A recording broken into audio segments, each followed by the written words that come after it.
नाज़रीन सॼी सिंध जी नवाबशाह में भी पाकिस्तानी ॾियारो क़ौमी जोश ऐं जज़्बे सां मल्हायो पियो वञे। इन हवाले सां वीडियो लिंक ते मौजूद है के डायरी।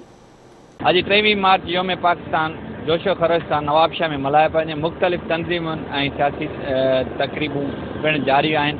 जॾहिं त अॼु हिकु रैली जेकी आहे लाल बिल्डिंग खां बेनज़ीराबाद प्रेस क्लब ताईं कढी वई आहे। अचो त उन्हनि सां ॻाल्हि ॿोल कयूं था 23 मार्च जे हवाले सां। अॼु जेको आहे 23 मार्च जो योम पाकिस्तान जो ॾींहुं आहे।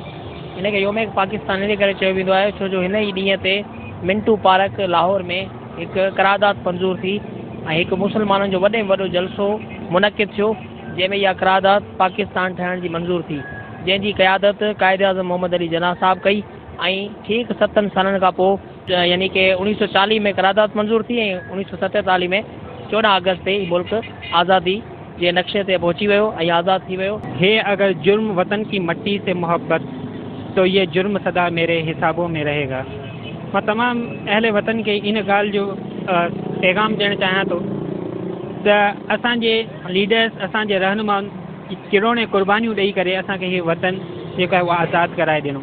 अगरि असां 1940 ईस्वी खां अॻु में जे हालात ॾिसूं त 1857 जी जंग आज़ादी में नाकामी खां पोइ हिंदुनि ऐं अंग्रेज़नि मिली करे मुसलमाननि खे केतिरो टफ टाइम ॾिनो, उन्हनि खे केतिरियूं मुश्किलात जो सामनो करिणो पियो। कंप्यूटर इंस्टीट्यूट पारां जेकी रैली लाल बिल्डिंग खां वठी बेनज़ीराबाद प्रेस क्लब ताईं कढी उन्हनि जो ॻाल्हि ॿोल ॿुधी त उन्हनि जो इहो चवणु त अॼु जेको 23 मार्च आहे 1940 में जेको करारदाद मंज़ूर थी पाकिस्तान जी ऐं 7 सालनि खां पोइ जदोजहद खां पोइ जेको आहे पाकिस्तान वजूद में आयो ऐं असां हींअर जेको आज़ादी वारी ज़िंदगी गुज़ारे रहिया आहियूं। असांजो अॼु ईद जो ॾींहुं आहे, असांजी ख़ुशीअ जो ॾींहुं आहे ऐं हर साल असां जोशो ख़रोश सां मल्हाईंदा आहियूं। जी